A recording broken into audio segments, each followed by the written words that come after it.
What is going on? We'll welcome you from half court for today. I am Sean Murphy. We are 2 days away from basketball finally being back with us after this all-star break that in the grand scheme of things hasn't really been long, but when you're used to seeing NBA basketball just about every day and the luxuries that come with that, you get a hankering to watch some hoops again. I don't know about you, but I'm ready for basketball to be back. But we have a lot to talk about today. I went through and listed just a ton of questions that I have about the Pistons as we head into this second half of the season, as we finish up with the All-Star break and as we make the push, for the playoffs. I have some things that I want to discuss and things that I'll be watching as the season closes down.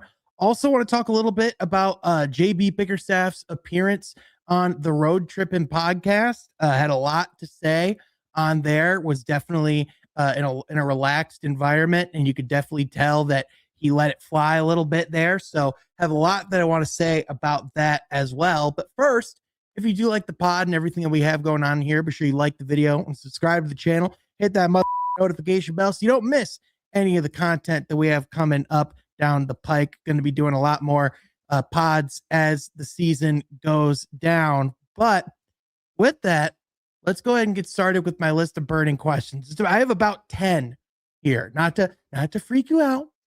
I have questions. Okay. So question number 1, can the Pistons offense carry them through the postseason? This is a legitimate question because per cleaning the glass, the Pistons are 19th in the NBA in points per 100 possessions in the half court. They're actually below average. They're third, however, in offensive rebound percentage. They're fourth in points per 100 missed field goals.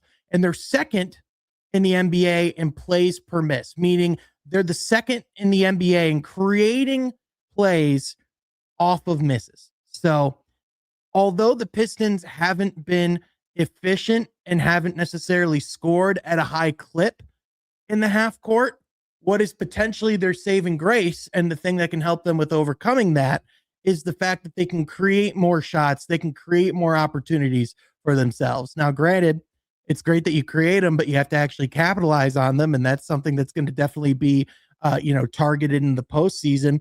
And on top of that, you imagine that rebounds are going to be harder to come by as you get down, to these more elite matchups. And especially as this is something that teams game plan against. I mean, I know the Knicks overall aren't the greatest rebounding team, but you have a guy like Mitchell Robinson, who if you allow him to do damage, he can certainly get rebounds on both sides of the court.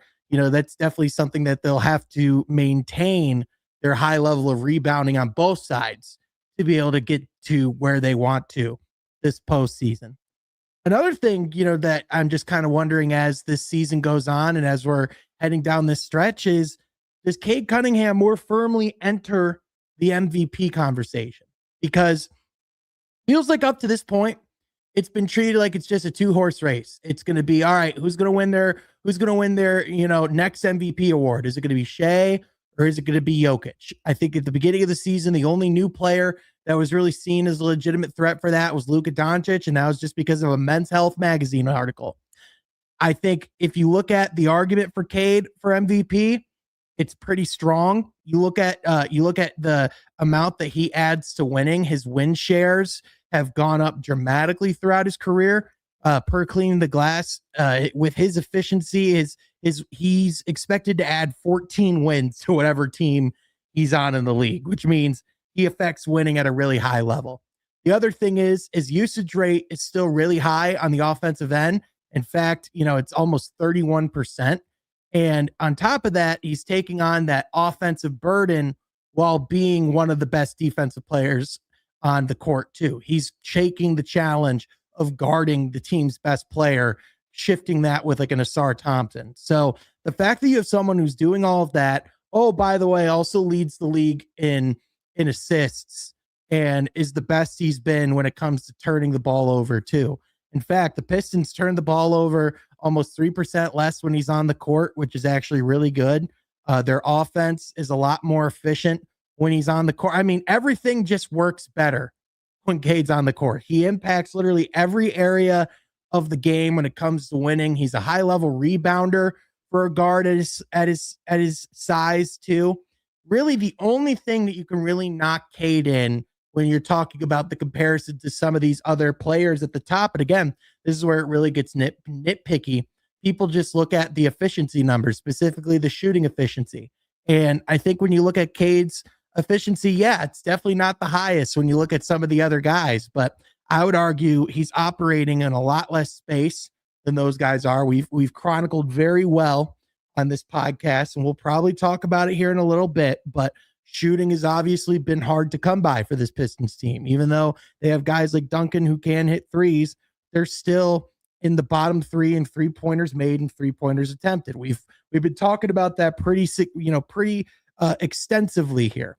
But even with that, Cade is still one of the best clutch scorers that we have in the league. He's still creating the most offense when you talk about the assist numbers, but then just what he's able to do with his own scoring. Like, he is the Pistons offense in the half court. And so, I think that's why sometimes we talk about the struggle, is because outside of Cade, who's going to be the one that creates that shot? And I think that's just something that we, are going to keep talking about. I'll allude a little bit as well. Obviously, Jalen Duren's done really well thus far in the preseason, but I'm curious, and maybe we could just get into that right now, which is which Piston will be most affected by postseason adjustments. Specifically, when you talk about the things that the Pistons are going to face when they get to the playoffs, they're going to face, teams that are going to be able to game plan on them at a much more micro level and really adjust specifically on the fly to what the other team is doing in the series and what their weaknesses are. And I wrote down a list of a couple guys who I'm curious how they're going to adjust. I think Ausar Thompson, you've already seen teams do certain things, like whenever he gets the ball at the perimeter, they just won't even guard him. Or there's teams where they just will straight up allow Ausar to just be by himself off ball. They will only guard him when he gets into the paint. And so when people talk about, well, why is Ausar not on the floor in final stretches of the fourth quarter? It's because of that. It's because whenever he's being neutralized in that way and not figuring out how to work around those types of defensive strategies, you're essentially playing 4-on-5 on the offensive side of the ball.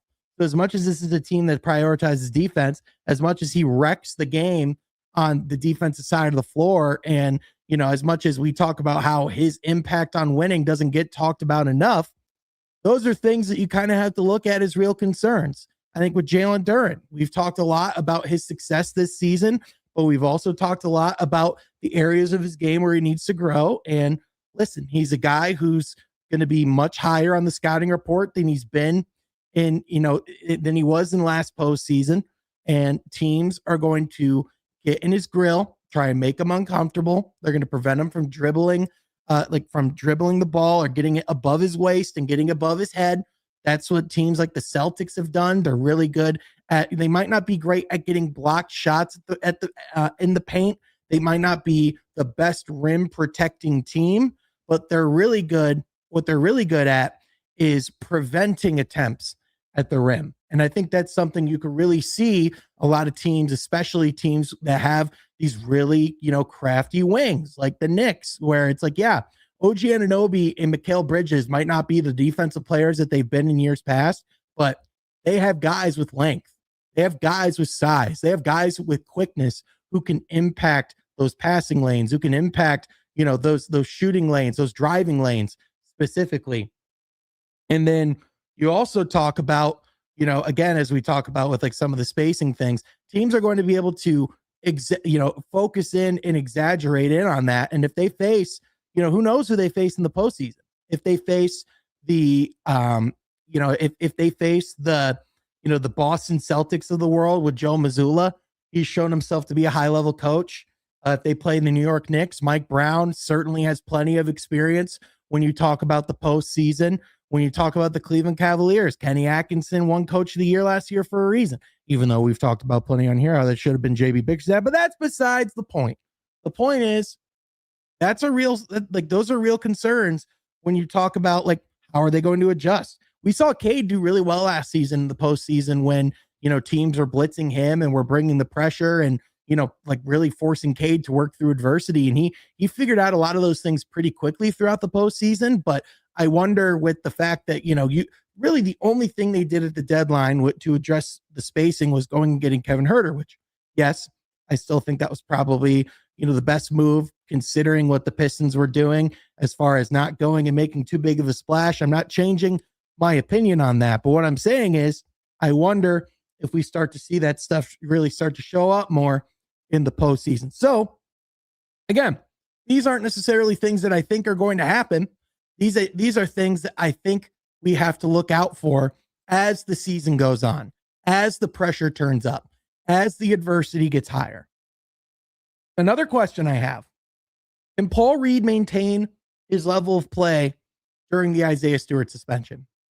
I mean, Paul Reed's been awesome for them just about every time they've needed him to be stellar.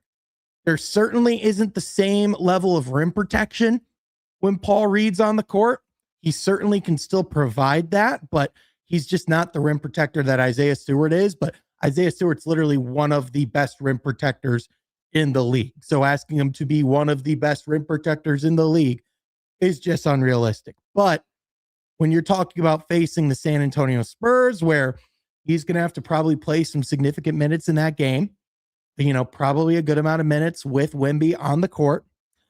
You're talking about going up against the Oklahoma City Thunder, who can play really physical on both ends of the court, who's a really good driving team. And you have guys who are more than capable of getting their own buckets.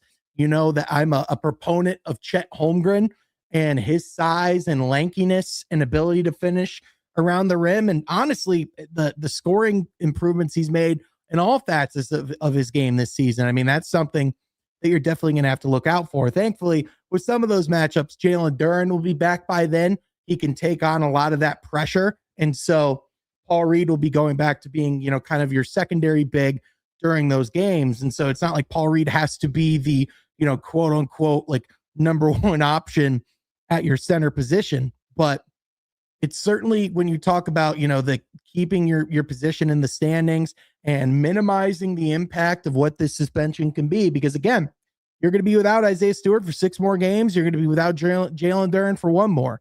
How do you minimize that impact? You need Paul Reed to maintain that level of play that he's given you. And if you can't, then you need someone like Tolu Smith, who's their two-way big, who's someone who, it's funny enough, you might have to guard Victor Wembanyama in some capacity.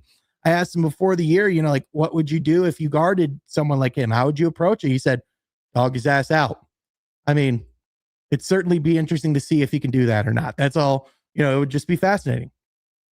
Now, again, we talk about another guy where I have questions. Does Kevin Huerter establish himself in the rotation? Is he going to be a key contributor for this team down the stretch? Again, we've talked about how JB has addressed how he hasn't had many practices yet with the team.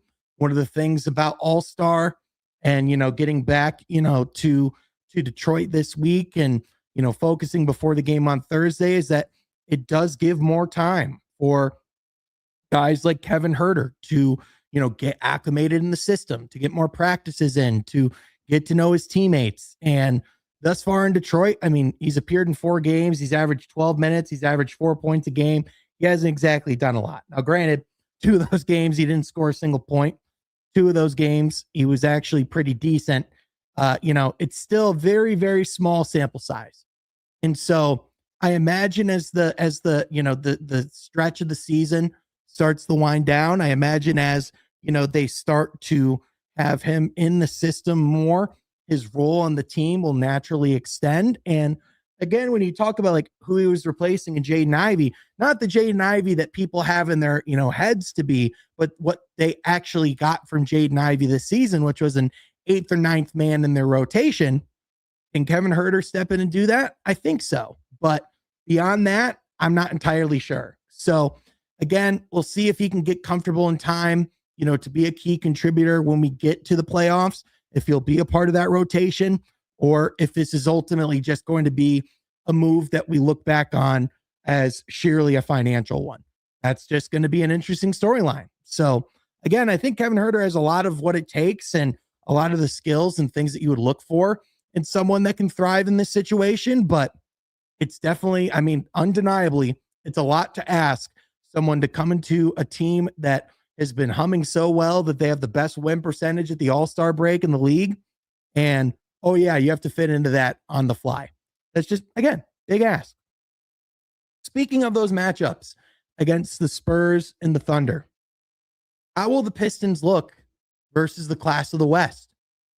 All the talk about the Western Conference being significantly better than the East. You know, the rise and the ascension of the San Antonio Spurs, Wemby becoming the legitimate MVP candidate that we were all expecting him to be. But then you also have guys like De'Aaron Fox and Dylan Harper, Stephon Castle, and all these like really interesting young pieces who can legitimately play.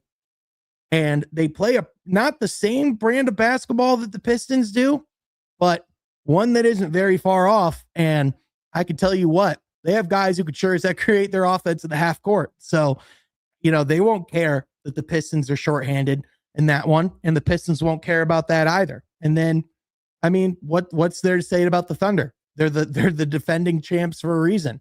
They certainly aren't the record-breaking team or the dynasty, you know, that everyone was making them out to be, but they're 42-14 for a reason. They're right there, you know, with the Pistons in record for a reason. And if anything, I think if you're looking at, okay, what is the ultimate litmus test of what this team can be? It's how they match up in their 2 games against the Thunder.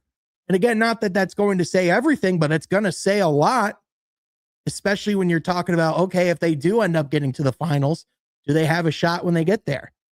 You know, we've seen them play really well against Denver, against Houston, you know, like obviously, you know, in the matchups that they've had with other teams in the West, they've definitely held their own. But how they're going to play against the likes of the, you know, the Thunder and the Spurs, that's just going to be a fascinating storyline. So I'll be covering the Spurs game in person. Going to be fascinating to see Wemby in person and what that's like versus, you know, on TV. But I think that's going to be one of the games of the season. So going to be very curious to see how that plays out. Another question: do the Pistons maintain the number 1 seed? As of right now, if we were to pull up the standings on NBA.com, they have a 5.5 game lead over the Celtics. They have a 6 game lead over the Knicks and a 7 game lead over the Cavs. I don't think the Cavs are going to be able to catch the Pistons at all. I think highest they're probably going to be able to get is 2nd. The Celtics, they're interesting because on one hand, you know, you could definitely see them getting hot if Jason Tatum just comes back, you know, on March 1st and looks like he hasn't missed a beat.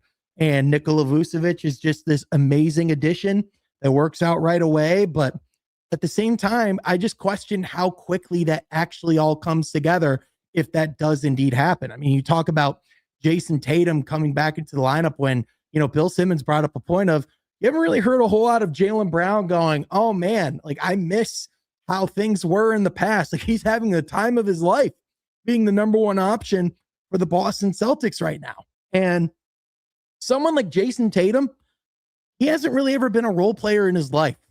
And when he's been asked to be, like when he was on the Team USA with Steve Kerr, and again, I think a lot of that was on Steve Kerr, if I'm being honest with you, with how that whole situation was handled. But it's not a guarantee that he's just going to slip in and all of a sudden just bring the Celtics to the next level.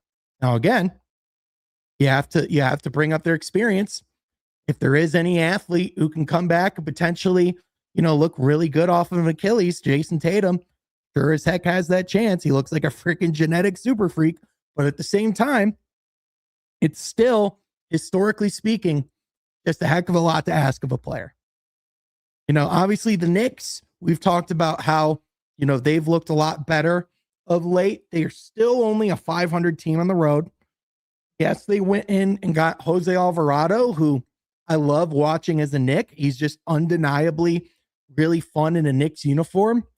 The impact is somewhat negated by the fact that Deuce McBride is going to miss an indefinite period of time. So if anything, you got Jose Alvarado to supplement a player that's going to be on the IR instead of actually getting someone who's like an addition to what you've already had in place. That's just tough. I mean, again, I know there's a lot of people who would argue that the Knicks had the highest ceiling of any team in the Eastern Conference, and I understand why people would feel that way just with the sheer offensive talent that they have.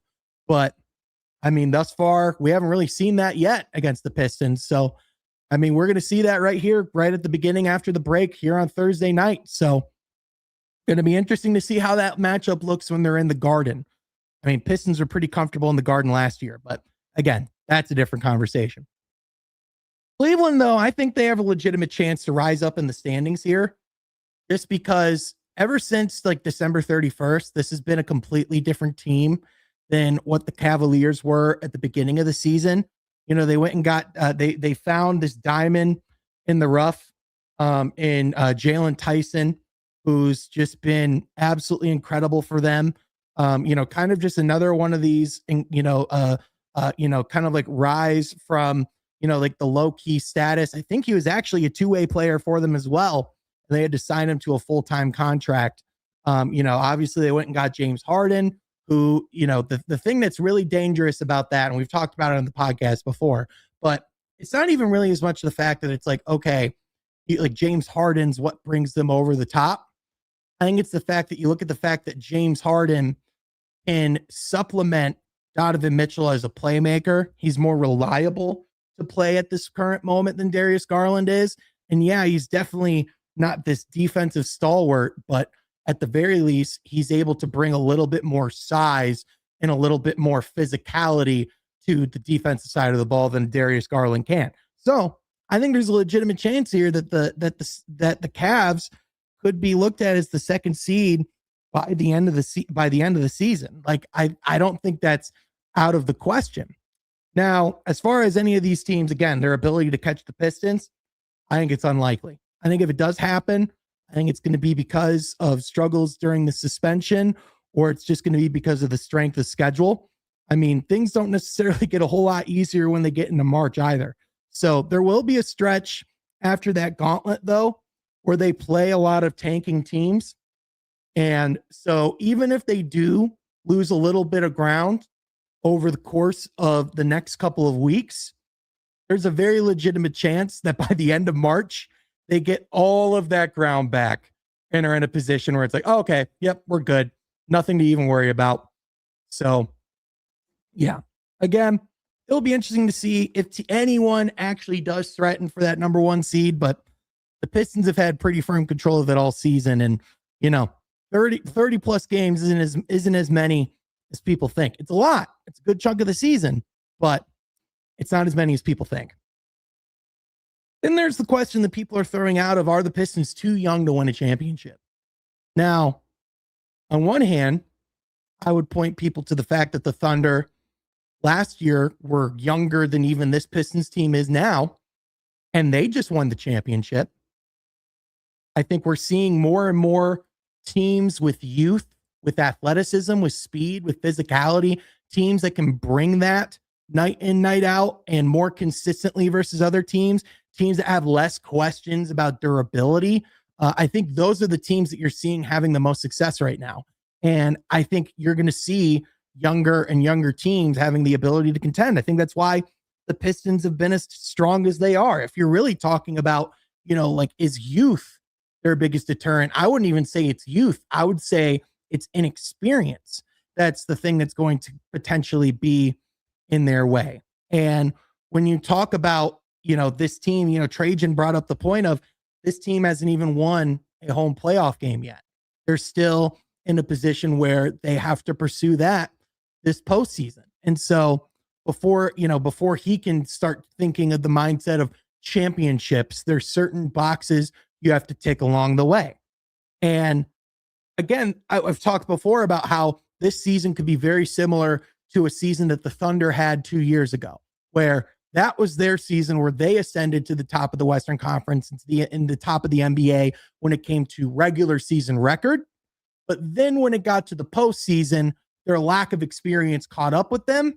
They went up against, a Dallas Mavericks team with Luka Doncic and Kyrie Irving, and their ability to produce and create offense and, just the surge that they were having on both sides of the court proved too much for them. And then in the offseason, they went and they made their move. They went and got Alex Caruso. They went and got Isaiah Hartenstein. The experience that they got during that postseason proved itself to be, a really valuable teacher. Then they went out the next year and they won the championship. Like we've seen, like that blueprint play out before. Even teams like Houston, who had a similar rise to the Pistons last year, where they went and, they went and played in the postseason to see, okay, how good are we really? Can we actually contend?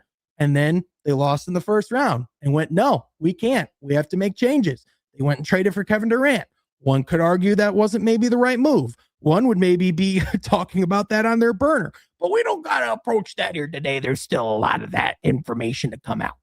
Point is, there's real history of teams taking that step in the regular season and then needing another year of experience before they see that postseason success. We've seen it in recent history. However, this Pistons team's been on a little bit of a truncated timeline compared to these other teams. They haven't done it with the same amount of assets as teams like the Thunder have. So I think when you're just looking at the trajectory and, like what they can accomplish this season, how much experience factors in, it's very real. But this team has overcome a lot of things already that I think, people just wouldn't expect. So again, it just wouldn't surprise me. And again, after my final question I have in this list of questions is, after this regular season success and kind of going along that last conversation, I keep revisiting this question. What is considered a successful result? Is the playoff series win enough? I'll tell you right now, like if they lose in the first round again, I don't think anyone views that result as a success. I think people would have questions as to why they can't advance. I mean, Tom Gores laid out in his letter to the fans after last season that the goal for this year was to advance in the postseason. Is that still the goal that he has in mind? Or has it expanded? Is it now to get to the conference finals? Is it to make the finals altogether? Personally, I don't think the timeline's changed at all internally. I think Trajan, with how even keeled and moderate demeanored that he is, and like he's brought up the experience he's had in the past in championship front offices, I don't think he's rushing or reacting too hard based on anything that's happening this season. If anything, I think he would take the success that the Pistons have had on the court and the things that they've done and the chemistry that they have and the success that they're seeing, when it comes to the ticket office. This team's top 5 in attendance this season. I think you look at all those things combined and you go, why mess with it? And so I would think ownership is looking at the success that hasn't been there throughout their entire tenure, that hasn't been there for the Pistons in 20 years. And I would expect that Tom Gores only feels solidified in the timeline and the strategy that's been in place. However, I don't think that doesn't necessarily mean that we could see the expectations rise. And who knows, again, we've talked about this team's defied the odds all season long. I'm not ruling out the possibility of them playing in June.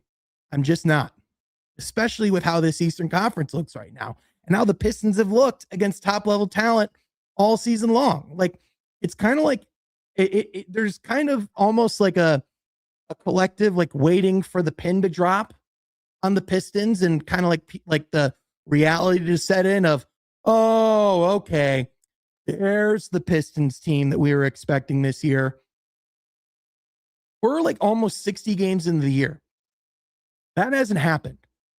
So I'm just going to assume it's not going to happen. Now, another thing that came out today, I alluded to it earlier. JB Bickerstaff went on the Road Trippin' podcast with Richard Jefferson, with Channing Frye, and it was a really good listen.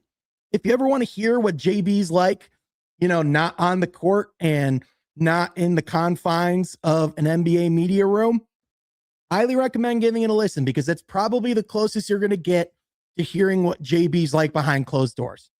You heard him, be more of a joker. You hear him be more, kind of like personable, and not that he isn't personable during media. He's always been very gracious, gives great answers and great feedback. But again, it's just a different version.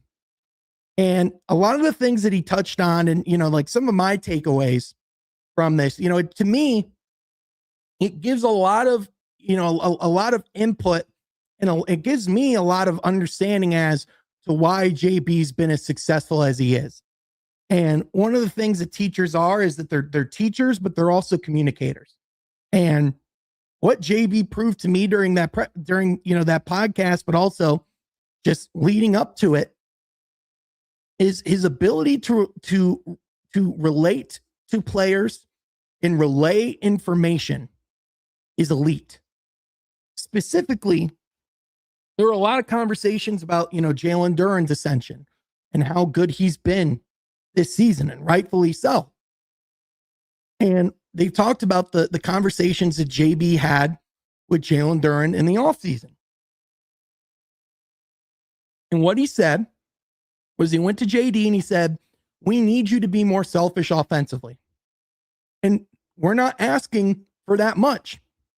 All we're asking is if you create one bucket for yourself a quarter, just one, they'll bring your average up to 20 points a game. I mean, that's just incredible coaching. The fact that you're able to break it down that simply, give a player a clear understanding of what's expected. And it's not information. It's not rocket science. This isn't like a revolutionary thought. It's just basic math. Get us one bucket a quarter. That's an extra 8 points a game. That's huge for this team. And when you show players that you want to empower them, that you want to embolden them, that you see what their strengths are, and if anything, you're not challenging them and going, hey, stop doing this. It's do this more. Lean into this more. This is where you're special. And it takes special people to come into a system, evaluate and recognize the talent, and then be able to implement the exact system and the exact things in place that they need to succeed. And that's what you've seen JB do ever since he's gotten here. And he talked about how he went, during some of those first practices and, like during training camp, he noticed how physical this team played. He realized how much of a chip on their shoulder they had, how connected they were, but also how chirpy they were, how competitive they were. And he recognized, oh yeah, this brand of basketball, that's going to fit this team perfectly. And you've just only seen guys just get more comfortable, have more clarity of what's being asked of them and exactly what's needed in order to empower them to be the best version of themselves. And that's why you've seen Jalen Duren take the massive leap. It's because you had a coach that told him exactly what he needed from him. And, another thing in there that I took away, JB talked about how Jalen Duren is one of the most self-aware players he's ever coached. He's a guy that's really good at taking feedback, at being honest with himself, looking in the mirror, and being able to grow from that. If you want to talk about one of the biggest hurdles in all of life, let alone sports, to development, it's being able to look yourself in the mirror and say, I need to do this better. Like for me, I had to look myself in the mirror with the podcast and say, I'm not doing these enough. I need to be more consistent, straight up. I'm not going to be able to grow unless I do those types of things. For a player, a guy like Jalen Duren, who makes, mind you, a heck of a lot more money than I do, to be able to look himself in the mirror and go, hey, I need to be better in order to get to where I want to be, in order for me to be what this team needs me to be. And he's able to take that feedback, take that coaching, and implement it as quickly as he did. That's an all-star right there. That's what it takes. And that's why we've seen it. And I think that's why JB has gotten so much equity with the guys in this locker room, is that he shows that he cares. He shows the potential that he sees in these players, and the asks of them that he makes are really simple to understand and easy to implement. I mean, get yourself one bucket a game, like one bucket a quarter. He's not telling him how to do it. He's not giving him like, this is the exact action that you're going to have to run at this exact moment. This is how you're going to get your one bucket this quarter. No, he's telling him in the flow of the offense, go create your bucket once a quarter. Pretty easy ask. And we've seen Jalen Duren at times do more than that. So again, that just speaks to me to the, high level of coaching that we've seen. And on top of that, speaking of like empowering his players, emboldening them, talking about the belief that he has. Again, we've talked before about how there's not a coach who could speak higher of his franchise player than the way that JB speaks about Cade. But I mean, again, I think that's true. You listen to what he said, and there was this quote where he was asked about when he like the moment that he recognized that Cade is a guy, or like that Cade's one of them ones. Essentially, was the way that it was said.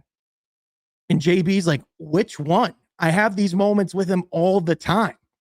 And he's even talking about, like, he made a reference. He said, you ever seen The Matrix and how Neo, says and believes that he's the one? Well, Cade now believes he's truly the one. And he was not joking about that one bit. Like, that's the level of confidence. That's the level of self-assuredness that Cade has, but that's the level of comfort that he has within this culture, within this team, to produce at the level that he's been able to. And again, we talk about what it takes to have a successful coaching, a coaching tenure in the NBA, what it takes to be a great coach. It's to be able to relate to your players, especially your star ones. And I don't think there's a guy, there's few players who are truly more bought in to what their coach is selling them than Cade Cunningham is to JB Bickerstaff. And I stand by that 100%. Another thing too is, JB made another point and doubled down. It talked about some of the specific narratives that he didn't like out of, the Charlotte Hornets fight, the brawl in Buzz City, if you will. And essentially it comes down to the narrative of these guys being goons and how their skill is only in going out and picking fights, like talking about the people who just clearly don't watch the Pistons play basketball. And it speaks to, like what people say about Isaiah Stewart, right? Like he's talked about how, Isaiah Stewart is, I think he's the guy the most who everyone just looks at as, oh, he's the fighter. He goes and picks fights with people. That's what people view to be him as a player and as a person. But if you were to watch the games and look at the data specifically right here, this is from, the lead on Twitter. It says lowest opponent field goal percentage allowed on shots at the rim this season. A minimum 200 field goal attempts defended. Okay. Wemby is at 55.3%. Guys like, like Rudy Gobert, he's at 53.5%. Evan Mobley's a little bit better, 52.6%. The second best in this category this season right now is Chet Holmgren at a really impressive 46.6% on field goal percentage allowed on shots at the rim this season. 46.6% is second. Isaiah Stewart's number one at 42.7%. Let me say that again. Isaiah Stewart is allowing 13% less in field goal percentage than Victor Wembanyama at the rim. And Wemby's amazing as a defender, but he's talked about like he's the greatest defender since Dikembe Mutombo, when in reality, you have a guy in Isaiah Stewart who is leagues better than other players in that category. And again, as JB talked about, there was, specifically that game at home against Denver, Nikola not Vucevic. It was, why am I struggling to think of this guy? Jonas Valanciunas. When Jonas Valanciunas, off of a rebound, got Isaiah Stewart in a headlock and was trying to bring him to the court, and Isaiah Stewart is able to free himself and just walk away and not take the bait of that situation. Like, there have been examples of that all season long where Isaiah hasn't inserted himself into those types of shenanigans. Again, it was really when the fight, as JB said, was re-escalated and when a second player went at his teammate. And again, not saying that is right, not saying that's something that they want to happen later in the season, because again, he talked about how it can't happen again this season. And it was the darkest moment for them this season. But as he brought up, and as you know, the point that he's making is that shouldn't be the criteria that people are judging the entire Pistons team on, especially certain players like Isaiah Stewart. Just shouldn't. Another thing, just speaking about the worlds of a difference that things are, he talked about how in his first preseason game with the Pistons, it was at home against the Milwaukee Bucks. And the Pistons are missing shots. They came out and were struggling. You could clearly tell that they were still in the beginning of training camp. And the Bucks came out and they got like a 20-point lead or something pretty quickly in the first quarter. And mind you, this is the first Pistons basketball that people have seen since the Monty season, since everything that happened, the worst season in franchise history. So I think people saw that and very quickly were like, oh boy, here we go again. But JB talked, he's like, I think there were like 200 people in the building. And I went over to Luke and they're like, are they booing us already? It's the first preseason game. And it went from that to the atmosphere that was in Little Caesars Arena in the postseason just 8 short months later. Just a complete 180. And as we talk about one of the greatest turnarounds in the history of the NBA over the last few seasons, I think that's just a pretty crazy illustration just to show how even just a few months can radically change the perception and the reception that you get from the fans. And finally, something that stuck out and something that JB's kind of alluded to in the past, he said, this is the most special team that I've been a part of, and I want people to see why. And I think that just speaks again to the fit of JB with this roster and this organization. It speaks to just how well things are operating and how well things are going at this moment. But I also just think it speaks to this is a season and this is a group that you do not want to tempt with or mess with. And for a guy who has been a part of some really good regular season teams, has been a part of some teams that have had a lot of talent, for someone who has grown up in the game, who knows basketball and especially high-level NBA basketball as well as anyone in the league, for him to say this is the most special team I've ever been a part of, and we're only like 55 games in, that speaks to, I think he recognizes that something special can happen here. And again, I'm not saying to plan your finals trips or to expect a parade in Detroit this summer. But what I am saying is those are generally the recipes for a special, successful season.